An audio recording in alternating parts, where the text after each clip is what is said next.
बिहार के सभी नियोजित, नियमित, नवनियुक्त एवं सेवानिवृत्त शिक्षक भाइयों, शिक्षिका बहनों, सादर प्रेम नमस्कार। बिहार के सभी शिक्षा प्रेमियों एवं जिंदा व्यक्तियों को भी हार्दिक प्रणाम। साथियों, एक सवाल मैं आप लोग से पूछना चाहता हूं। निश्चित रूप से मेरे फेसबुक पर उस सवाल का जवाब आप लोग दीजिएगा। यदि कोई सोनार विभिन्न सोने के टुकड़े को परखने के लिए कि वह सही है, शुद्ध है या अशुद्ध है, आग में उसको जलाता है, जो शुद्ध सोना है वह आग में जल करके और निखर करके बाहर आता है, जो अशुद्ध सोना है वह उसमें जलकर पिघल जाता है, बह जाता है। तो दोषी कौन है? वह सोनार जिसने परखा, या वह आग जिसने जलाया, या वह सोना जो अशुद्ध था पिघल करके बह गया। ठीक उसी तरह से आज के पाठक सर ने तमाम संगठनों पर नकेल कसने का जो आदेश दिया है, जो उन्होंने टाइट किया है, उसकी लोग आलोचना कर रहे हैं।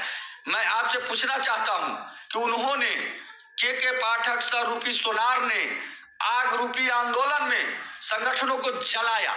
जो शुद्ध है, जो अपने अधिकार के लिए लड़ने भिड़ने वाले लोग हैं, उन्होंने इस समय भी सरकार के गलत नीतियों का विरोध कर रहे हैं, सही नीतियों की प्रशंसा कर रहे हैं, अन्याय के विरुद्ध लड़ने का काम कर रहे हैं, बोलने का काम कर रहे हैं, लिखने का काम कर रहे हैं। लेकिन जो लोग दिखावटी थे वो चुप हो गए, वो आंदोलन के मैदान से भाग गए। तो फिर दोषी कौन है?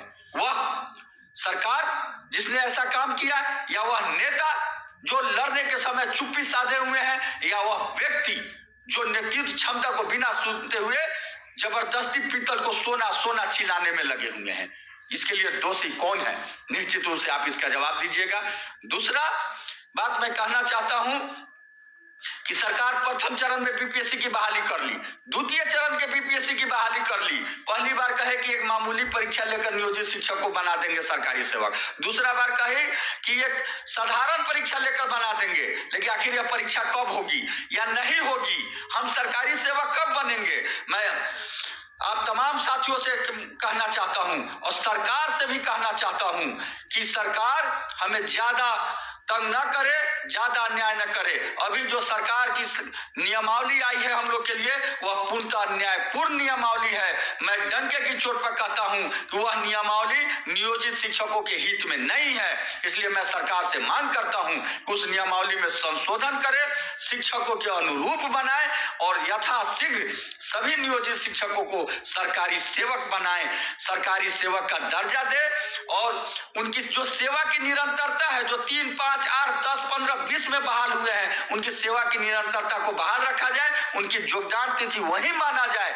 जो नियोजित शिक्षकों के रूप में प्रथम योगदान किए हैं, और उसी के अनुरूप उनको तमाम सरकारी शिक्षकों को मिलने वाली सेवा की लाभ दिया जाए, सुविधा दिया जाए। मैं आप के सभी के तरफ से सरकार से हाथ जोड़ करके आग्रह करता हूं कि यथाशीघ्र हमें सक्षमता परीक्षा ले या न ले, हमारी सरकारी कर्मी घोषित करे और सभी लाभ दे।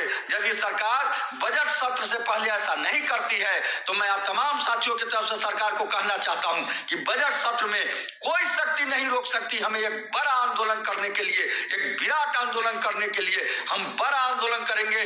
बिहार में 1942, 47, 1974 जैसा आंदोलन होगा और हमें सरकारी कर्मी का दर्जा हम लेकर के रहेंगे।